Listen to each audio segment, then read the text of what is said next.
All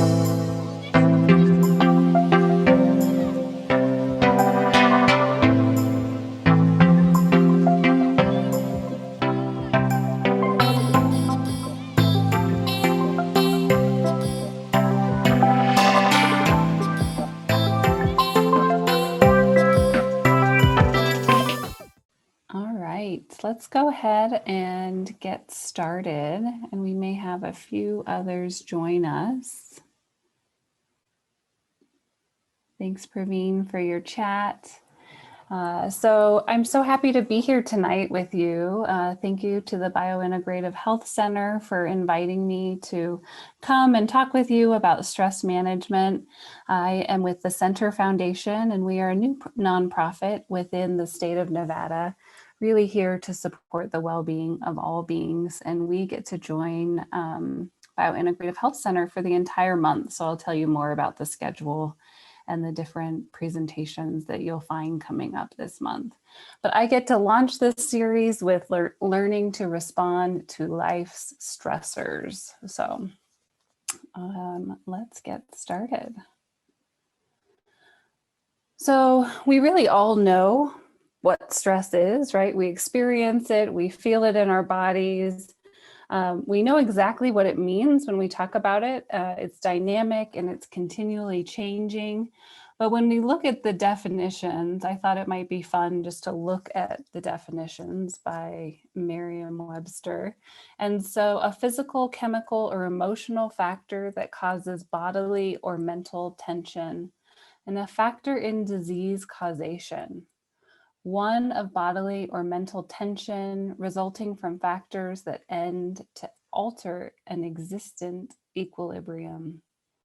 When it's used as a verb, to subject to physical or psychological stress and to feel stress. And then when we look at a stressor, it's a stimulus that causes stress. Some of you may have experienced some stress today. Even every time I get to present, I notice the physical response in my body. My heart rate goes up, my breath shortens. And so just being aware of how does stress impact your own body, and we'll do some kind of reflection around that this evening. So this is one of my favorite depictions of the stress cycle by Elizabeth Lynn.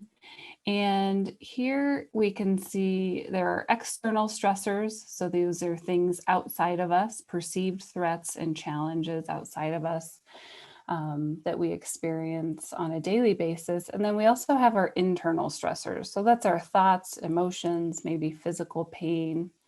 And both internal and external stressors impact every system in our body. So the cardiovascular, digestive, immune, musculoskeletal, and the nervous system. For many of us, we're living on automatic pilot. And so in automatic pilot, really we're unaware of the stress that's impacting us. Maybe we're sort of aware, but we're really not bringing our full attention to it. When we have a stress reaction in our body, we see the sympathetic nervous system kick into high gear. That's our fight or flight response or freeze response. And you can see the different systems that are impacted in the body here. We have an acute hyperarousal. So I mentioned my increased heart rate, right? We see an increase in blood pressure. And sometimes that stress response gets kicked on and stays on. And that's when we are living in chronic stress. And you can see here what happens when we're living in chronic stress: aches and pains, asthma, heart disease. Our immune system has a hard time functioning properly. And in this last year, we know that we really want our immune systems to be functioning efficiently. We might see irritable bowel syndrome, insomnia, anxiety, and depression. And oftentimes when the stress response is kicked on, we also see maladaptive coping strategies, maybe denial, overeating, overworking, hyperactivity, isolation. Overworking is one that I'm extraordinarily more familiar with than really I'd like to be. And sometimes that leads to substance misuse, whether it be alcohol, drugs, cigarettes, caffeine, or just food in general. And when we're stuck in this chronic stress response, we see a breakdown in the body, physical, psychological exhaustion, and then burnout. And we'll talk more about that this evening. Alternatively, when we have a mindful response to our stress, that means we continue to have these stressors that are prevalent in our life, but we pause and we become aware of the stressor. We're aware of the body sensations, the different thoughts that might be attached to the stress, and the emotions. There's a great neuroscientist who does research on emotions named Dr. Jill Bolte Taylor, and she researched how long emotions actually last. And what she found was that an emotion actually lasts, such as anger, lasts approximately 90 seconds, but it's the thoughts and the emotions that we attach to the anger that make that emotion last days, weeks, months, years. And so if we're mindfully aware of riding the wave of the emotion, noticing the thoughts and emotion, or noticing the thoughts and emotion, we can actually ride the wave of that emotion. When we pause and we become aware, our parasympathetic nervous system kicks into gear. We tend to experience calm and connection. And you can see it has a positive impact on our stress response and increase in oxytocin. We can meet that stressor with openness and curiosity.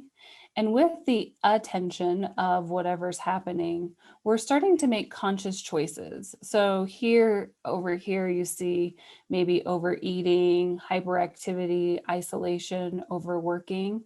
Here we're making conscious choices on adaptive or healthy coping strategies.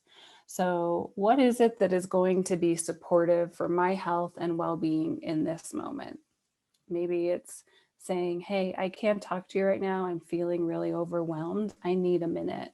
And going and taking a few deep breaths, but whatever that looks like for you. And we'll talk about some strategies this evening. So when we look at stress, there's good stress and bad stress, eustress and distress. And, but there's always stress in our lives, no matter what. And so there's different stress zones that we can look at.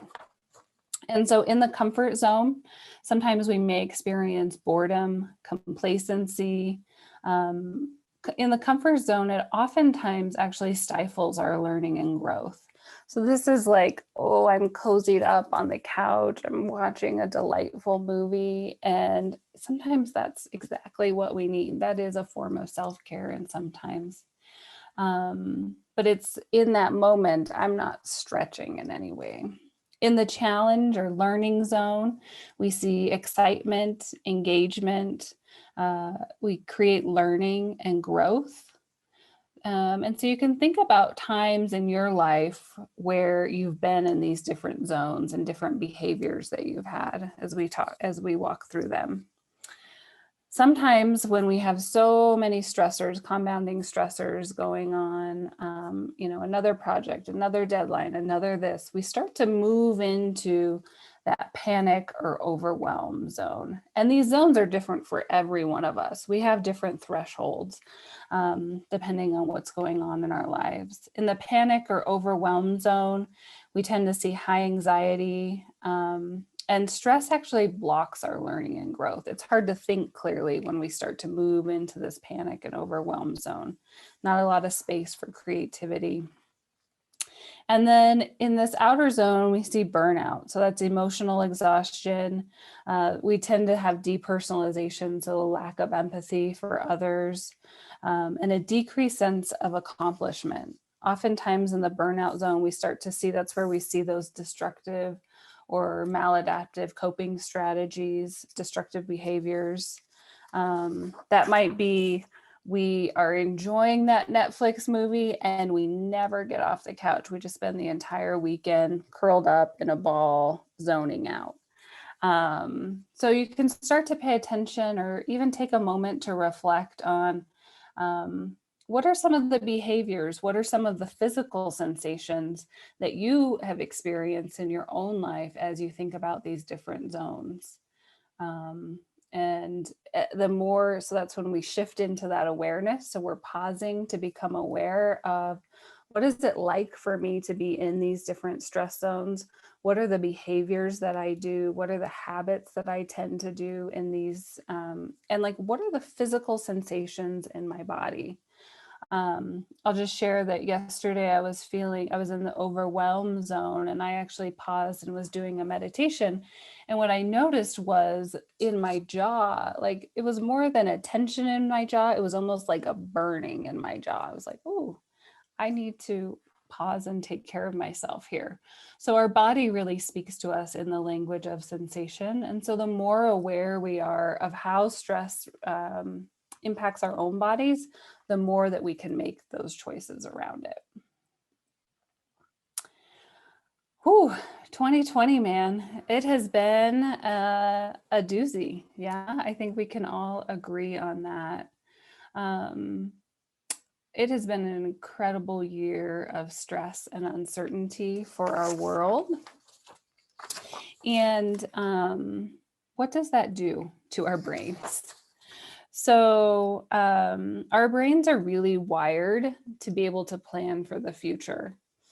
And when we don't have enough information to start planning for the future, we start to spin out in preservation mode. This is our fight or flight. Like, what are we going to do? How are we going to survive? You can think back to the beginning of the pandemic when there was no toilet paper, there was no food on the shelves, right? So that was people panicking for their survival. What is happening? I don't have enough information to plan.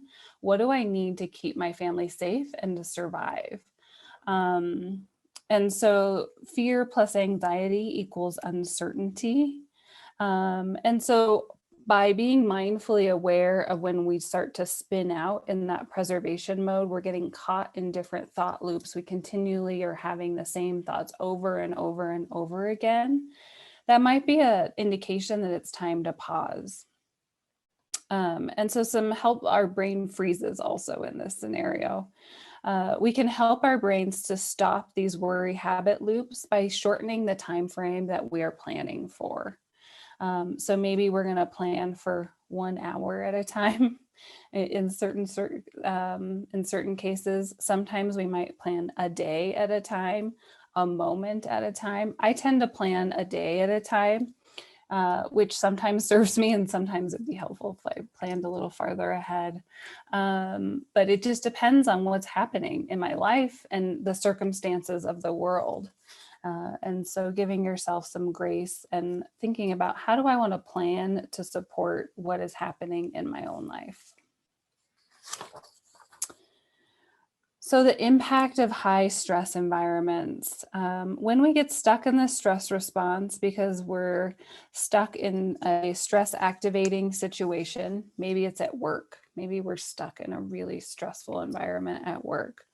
This becomes a challenge to our health and well-being when the stress outpaces our capacity to process it. Unconscious stress that we deny, we ignore, or we suppress, we aren't actually completing the stress cycle. So if you think back to our ancestors who were chased by lions and then either the lion dies or maybe the ancestor dies, something happens in that scenario. So the lion dies, we'll say. And in that stress, we actually completed the stress cycle. The threat was gone and we were able to return to equilibrium or homeostasis in our bodies. If we're living in an impact high stress environment, we're never actually completing that stress cycle. And so we're going to talk about some strategies today to complete that stress cycle. A lot of the strategies that I'm going to talk about today come from this awesome book called Burnout, The Secret to Unlocking the Stress Cycle by Dr. Emily Nagoski and Dr. Amelia Nagoski. So wonderful tool and book with lots of good resources in there. So what is burnout? It was first coined by Herbert Frugenberger in 1975, and is really defined by three components. So emotional exhaustion, the fatigue that comes from caring too much for too long, depersonalization, the depletion of empathy, caring, and compassion, and a decreased sense of accomplishment. So an unconquerable sense of futility, feeling that nothing you do makes a difference. And I would imagine that most of us here in this virtual space have likely experienced burnout at some point in our lives. When the stress is compounding, we oftentimes will get to this state or experience. And so what are the things that we can do to support burnout and to support that chronic stress and really complete the stress cycle? So we're going to go through those. So prescription for burnout: complete the stress cycle, moving our bodies, breathing, positive social interactions, laughing, affection, expressing emotions, and then creative expression and gratitude. So we're going to start off with talking about moving your body. So find a way that your body enjoys moving. It doesn't have to look a certain way. It doesn't mean going to the gym every day. Maybe it's dancing for you. Maybe it's gardening, going for a walk or a run outside or a hike. It's really what lights you up. What are the ways that your body enjoys moving? Literally any movement of your body is your first line of attack in the battle against burnout and in the ability to complete the stress cycle. So all of the literature on physical activity, movement, really shows that physical activity is an extraordinary tool for mitigating stress, depression, anxiety in our lives. And our bodies are made to move. So finding a way. So the recommendation is to move your body between 20 to 60 minutes per day, any way you want. Yesterday, for my 20 minutes, I went out and I have a 7-year-old son who's playing baseball, and we threw the ball around. And then he rode his bike and I ran up and down while he was riding his bike. So maybe you do it with family and friends. So find ways that really it's enjoyable for you, or an animal. Oh, breathing. It's really one of my favorite topics. Conscious, deep, slow breaths down regulate the stress response, especially when your exhalation is longer and slower and goes all the way to the belly, the deep belly. So we're going to actually do some deep belly breathing together today. Breathing is most effective when your stress isn't that high, or when you just need to siphon off the very worst of the stress so that you can get through a difficult situation, after which you can do something more hardcore, like moving your body and doing some sort of physical activity. If you're living in the aftermath of trauma, simply breathing deeply is the gentlest way to begin unlocking that trauma. So that can be a great place to start. And we'll do a practice today for deep belly breathing. Positive social interactions. It's really interesting. This is one of probably the ones that has been most challenging in the last year. We've seen a huge decrease in decrease or increase, I guess is the way I frame it, but increase in mental health challenges, depression, anxiety, suicides, etc. in this past year. And for many of us, positive social interactions just came to a halt. And we really are seeing the ramifications of that. Thankfully for many of us, we found ways to adapt. We are very adaptable beings. And so we have found ways to connect, but positive social interactions are huge. They're a huge protection for burnout. They're a huge way to relieve stress. There's a high correlation of well-being with satisfaction with family and friends. And it's a strong, it's a better predictor than wealth, education, or career when we look at health status. So positive social interactions have a huge impact on our health status. Casual and friendly social interactions is the first external sign that the world is safe. So pause and reflect on how this past year has been for you. Maybe the people in your life that you've been able to interact with and how those may have helped you in this stressful year. And then for some of us, even, recognizing that that hasn't been possible and the impact that that's taken on your well-being in the past year. People experience greater well-being if they've had a polite, casual chat with another human being. So that's at the grocery store, a colleague. And so you can see how this has been a very challenging year for positive social interactions. People with more acquaintances tend to be happier. So the next time that you are maybe in the grocery store or out buying a cup of coffee, reassure your brain that the world is a safe, sane place, and, say hello to that other human being. Social connections fuel your body just as nutritious food and taking a deep breath do. We really are not built to function autonomously. We are built to go back and forth between connection and autonomy and back again. In our society, we tend to think that we've got to be independent and autonomous, but really we need each other. And so there's this dynamic flow between the two.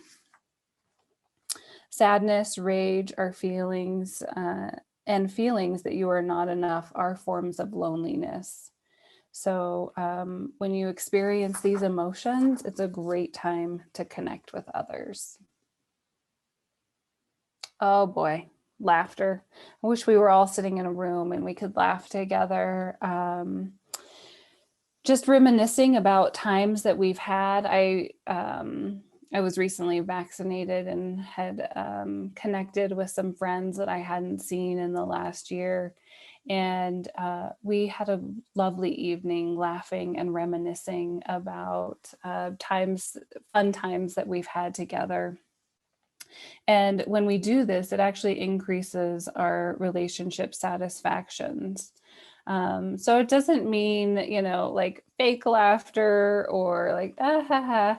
It's really those deep belly laughs that help, like you just can't help but laugh. I don't know if you've had an experience, you've been sitting in a meeting or a class, I know I have, where I've laughed inappropriately and could not stop. Those types of laughter are really actually good for our stress. We're helping to relieve that stress in those moments. When we laugh, Sophie Scott, a neuroscientist, says ancient evolutionary systems that mammals have evolved to make and maintain social bonds and then regulate the emotions. So that's actually what's happening when we engage in laughter. I mean, look at this guy. He's great.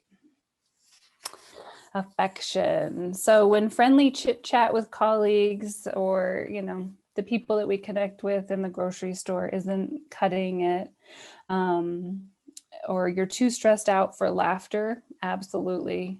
A deeper connection with a loving presence is called for. Most often, this comes from a trusted or beloved person who you respect, who you have trust for, and who they love and respect and trust you.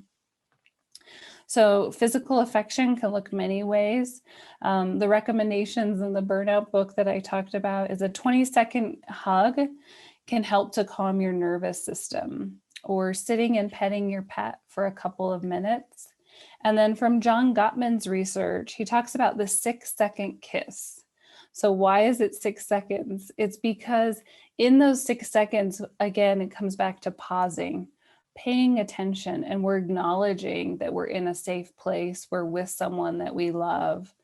I recently did this experiment with my husband and did a 20-second hug and so I did it until I could feel my body relax. I didn't tell him I was doing it.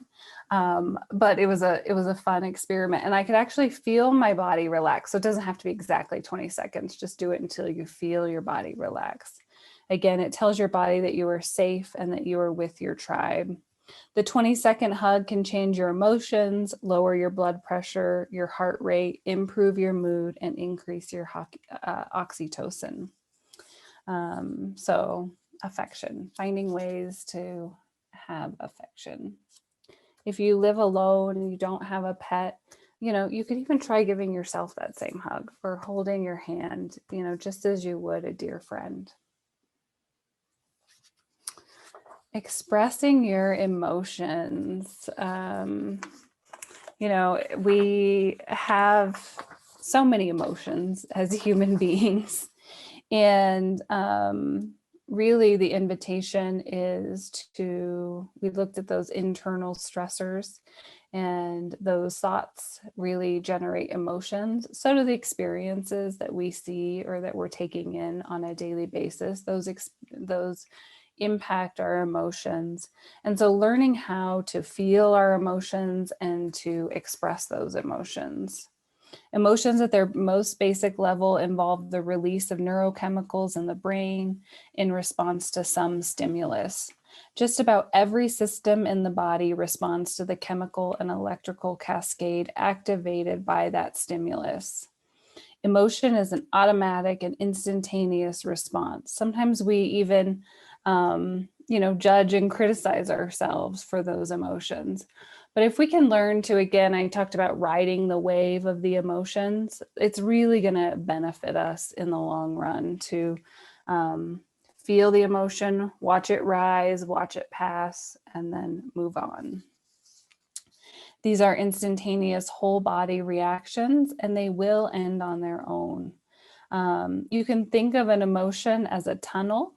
If you go all the way through them, you get to the light at the end. And sometimes we get stuck in those tunnels and we need help on the way out. So reaching out to our clinicians, to our healthcare providers, to be able to support us when we get stuck with those really difficult emotions. Some of those include rage, grief, despair, helplessness. Sometimes those might feel too scary to do on our own. And so finding help when we need help getting through those difficult emotions. Creative expression. So finding ways to express finding ways to enjoy and be creative tends to lead to more energy, excitement, and enthusiasm.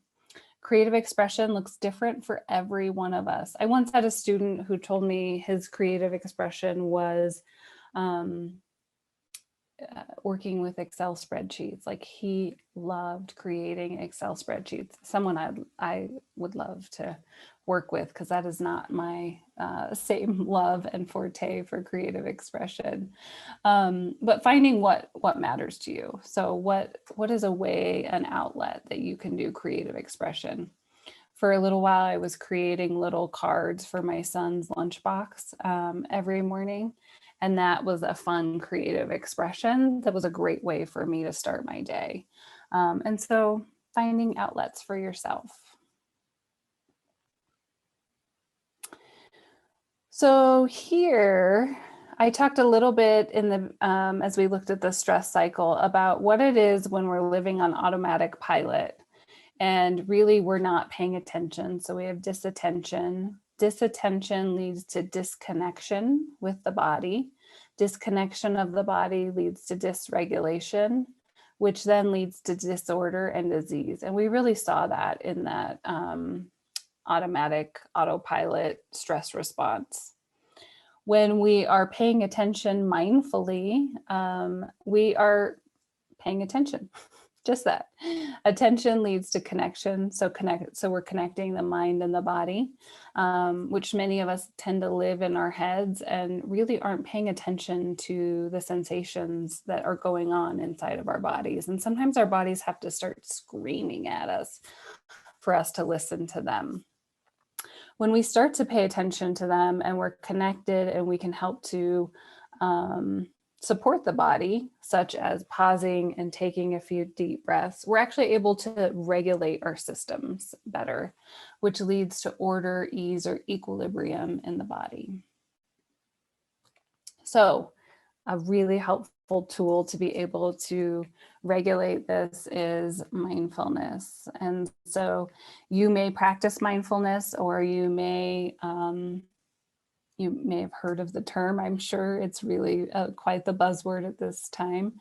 But Jon Kabat-Zinn has really the most widely recognized definition of mindfulness. So paying attention in a particular way, on purpose, in the present moment, non-judgmentally. Sounds simple enough, yet it can be extraordinarily challenging for most of us. So I'm going to break it down for a minute. So paying attention in a particular way. So maybe we're paying attention. I've been talking about the breath tonight. So we're paying attention to the breath on purpose in this moment and non-judgmentally. The non-judgmentally for me continues to be a challenge, and I've been practicing mindfulness for the last 6 years now, pretty extensively, and I tend to have a very judgmental mind. So that's what mindfulness is. Here you can see some of the benefits of mindfulness. Mindfulness has been most widely researched in mindfulness-based stress reduction that was developed by Jon Kabat-Zinn. I am a qualified mindfulness-based stress reduction teacher. Another great book is Full Catastrophe Living.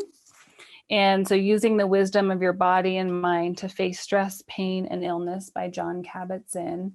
And so this really is an 8-week course that was designed to be able to develop the skill of mindfulness, to be able to meet the stressors of your life.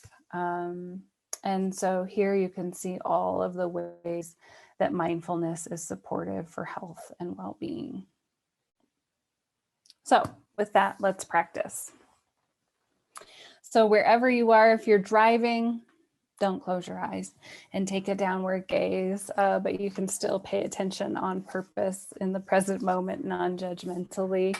Wherever you are, just settling into whatever surface you're sitting on as you listen to today's webinar. Closing your eyes or taking a downward gaze. There's nothing magical about this. It's just solely that we take in so much through our senses, particularly the eyes, that it's a helpful way for us to focus and turn our attention inward. This may be the first time you've consciously stopped today, consciously stopped to pay attention. So first, just bringing your attention to your body sitting here, meeting the different points of contact with whatever surface you're sitting on. Feeling your body resting into the support, meeting these different surfaces.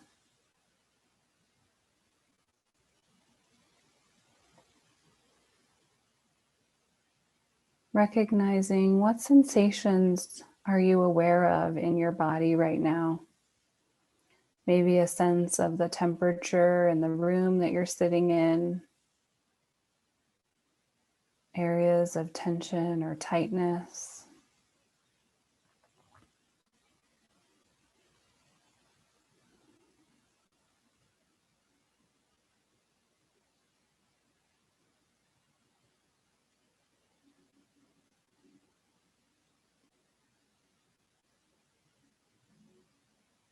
Just recognizing the body speaks in the language of sensation.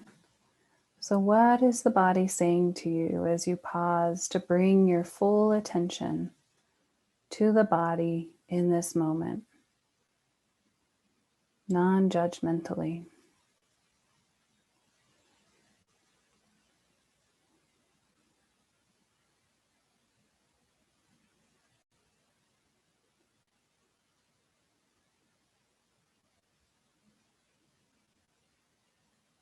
Taking time to pause and listen.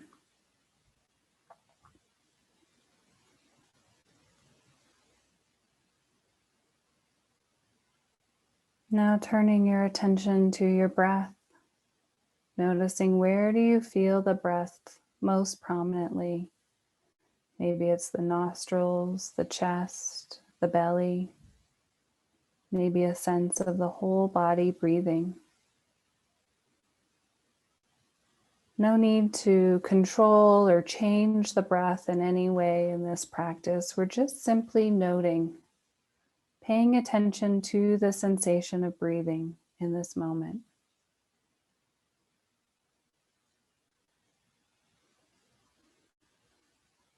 As you sit here paying attention, thoughts will come and thoughts will go. You're not trying to change your experience in any way. Just simply maybe noting your attention has wandered from the breath and then guiding the attention right back to the felt experience of breathing in this moment.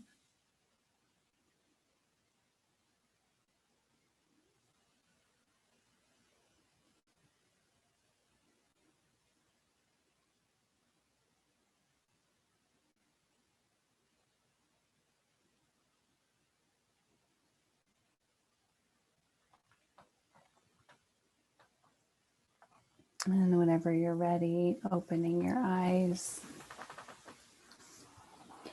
So if you'd like to put in the chat anything that you noticed while you were practicing mindfulness meditation, I would love to see what types of things you experienced or you noticed. As those chats come in, I'll just say that oftentimes there's a misperception that with mindfulness meditation, we're turning off our thoughts. And people tend to think that they're not doing it correctly because they're flooded with thoughts. And that's not what mindfulness meditation is about at all. We're really becoming more aware of our thought patterns, our habit patterns, our experience in this moment. And we're training our brains to be able to be present. So what neuroscience says is that to be able to pay attention more, to focus, to be in the present moment, that it's helpful to engage in mindfulness meditation for 20 minutes a day. And that's when we actually see changes in the brain and the ability to pay attention. So we're not necessarily practicing for those 20 minutes. We're practicing for how we show up for the rest of the day. We're practicing for how we show up for those 23 hours and 40 minutes that we're not actually engaging in the practice. So we're training, it's training for our lives, which is very exciting. All right. So foundations of practice. So this is foundations of mindfulness meditation practice. The first is that we actually have to do it, just like exercise. We actually have to engage in the practice. It could be a minute to start. And then, as I mentioned, really what the research shows is that to change those neural structures in the brain, that ideally we're meditating for 20 minutes a day. Choose a posture that works for your body. There are so many pictures of people, sitting on rocks or sitting on the edge of this beautiful cliff with your eyes closed and your hands like this. Find a posture, find a place that works for you. My favorite place to meditate is on a couch in a room that's next to my fireplace. That is my go-to meditation spot. And so find a place that works for you. Find a place that's supportive for your body. There's times that it might be more comfortable for you to stand up or to lie down meditating, or to sit in a chair versus on the floor. And there's sometimes you may want to sit on the floor. So figure out what works for you. And then a question that I often get is, what time of day is best to meditate? And it's the time of day that you will meditate, that it will work in your schedule. When I first started practicing, I thought, okay, I was a new mom and I was like, I have no time during the day. The only time to do it is at night after my son goes to bed. So I started trying to practice then. And what I found was that I never made it through meditation because I was so exhausted that I fell asleep, which isn't necessarily a bad thing, because I needed sleep. And so it was great that I was getting to sleep, but I wasn't actually getting to engage in the practice. So I started getting up a little bit earlier and meditating before my son woke up. I've done it, in my car on a lunch break. It really just depends on your schedule and what that looks, but setting a schedule that works for you. There's formal and informal practice. So the formal practice is meditation, just like we just did that brief meditation. And then informal practice, this is really our whole life. So we can bring that same quality of attention to eating, to driving, washing the dishes, folding the laundry, when we're taking a shower or a bath, walking, everything. So you notice your attention has wandered, you're off, lost in thought, some amazing thought. It's probably happened while we've been here together this evening. And then you guide your attention right back to what is in front of you. What is the experience in this moment? So there's different objects of attention that we can practice paying attention to in our formal practice. The breath, we did that together. You can listen to sounds. The physical sensations in the body. There's a great practice called the body scan, where you consciously go through the different parts of the body and note the sensations that are present. We can pay attention to our thoughts. Fascinating experience. Our emotions, open awareness, that's just really the entirety of all of these different objects of attention. So the breath, sound, sensations, thoughts, emotions. So what are we aware of from this moment to moment experience? So a helpful acronym for us, STOP. And so hopefully you can remind yourself, as we look at how can we respond to life stressors, we can really learn to respond by taking time to pause. And so this is a helpful acronym to help you pause. Stop, take a breath, observe what is my experience in this moment, and then proceed. So with that, I am going to, we're going to do a practice now as a way to stop. And we're going to engage in soft belly breathing. I'm just a book, I love books. So the Transformation, Discovering Wellness and Healing After Trauma, James Gordon, a fabulous book for anybody who's experienced trauma. And so what soft belly breathing does is it actually helps to activate the vagus nerve, which is the longest nerve in our body that goes from our abdomen all the way to our brain. And so we're going to actively engage that together this evening. So again, closing your eyes or taking a downward gaze. Feeling your body melting into the support of the surface that you're sitting on.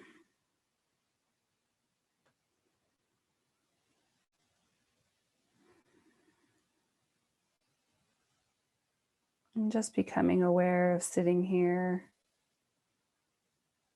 breathing. And so we're going to consciously expand the breath in this practice into the belly. And you're going to breathe in through your nose and out through your mouth. So this is different than mindfulness meditation in just observing our experience non-judgmentally as it is. In this practice, we're going to consciously engage with the breath. And we're going to consciously control the breath. So you're expanding the breath into the belly. You're inhaling through the nose and exhaling through the mouth. Inviting the breath into the belly with each breath.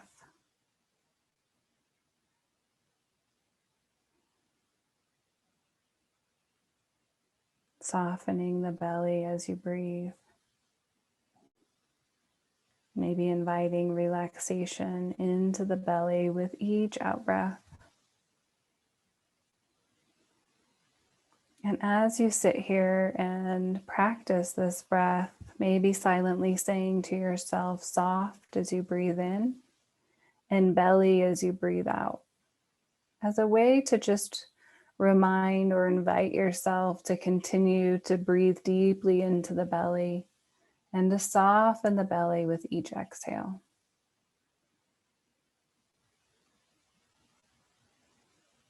And when we engage in saying these words, it becomes a concentrative meditation because you're concentrating on the breath and on the word soft and belly. Inhale soft, exhale belly. As you sit here and practice, different thoughts will come. You'll just note that they are there, and then guide the attention right back to the felt experience of breathing in this moment. Over and over again, gently bringing your attention back to the phrase soft as you breathe in and belly as you breathe out.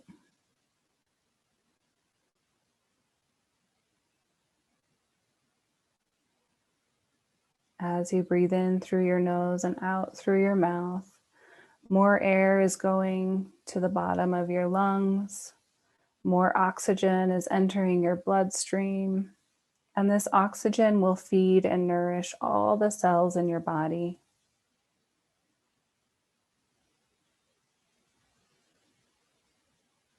Breathing in and out like this activates the vagus nerve. Vagus means wandering in Latin.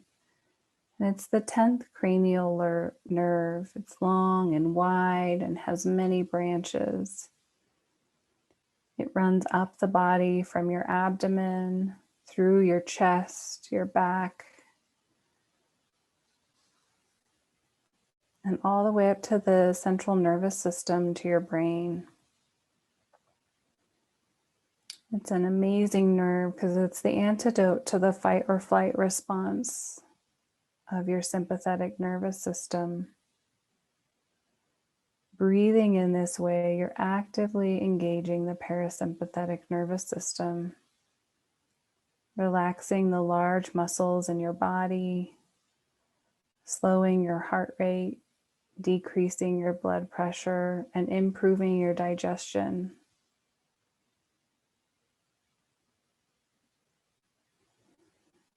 You're also helping to quiet the amygdala, the emotional part of our brain that is concerned with fear and aggression. And it helps to promote activity in our frontal cortex, the part of our brain that helps us to be self-aware and compassionate.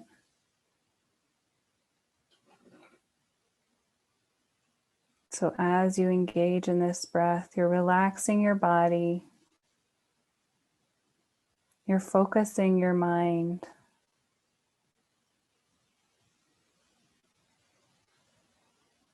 A powerful tool to support the stress response. You're becoming more compassionate to yourself and to others. So a few more breaths, silently saying to yourself, soft as you breathe in, belly as you breathe out.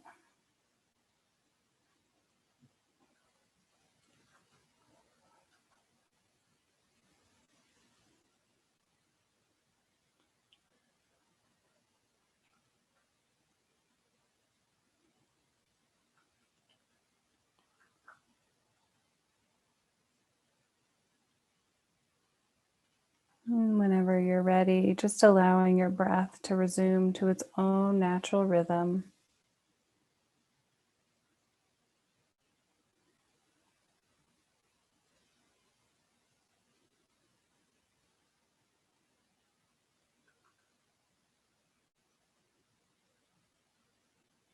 And whenever you're ready, opening your eyes.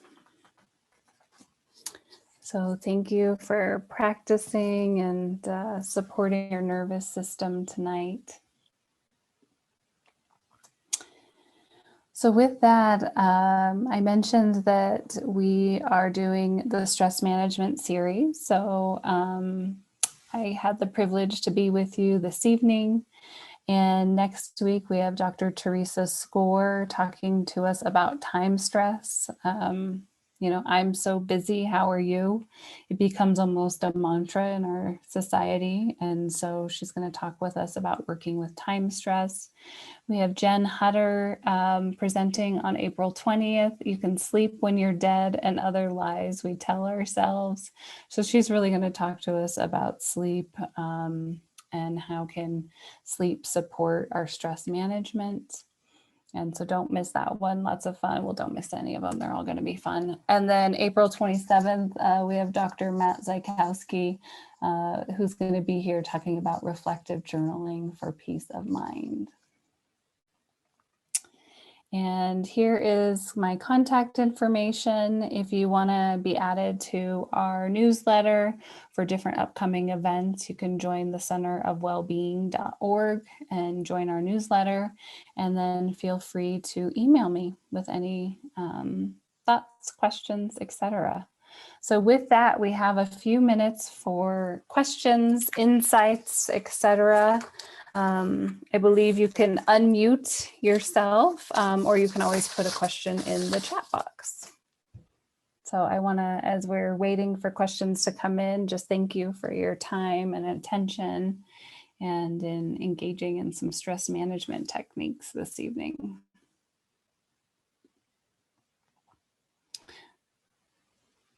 Oh, I have to unmute you. You cannot unmute yourself. So you can, I believe, raise your hand then.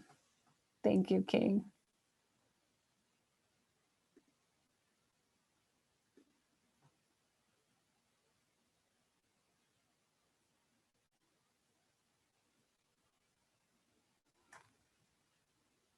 So thank you, Matt.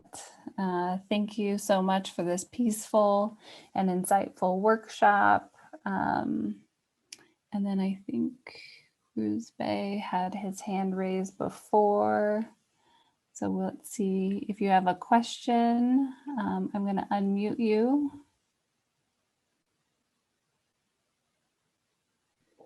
Oh, no, sorry. It was just an accident. My bad. Oh, that's all right. Sorry. No problem. Thank you.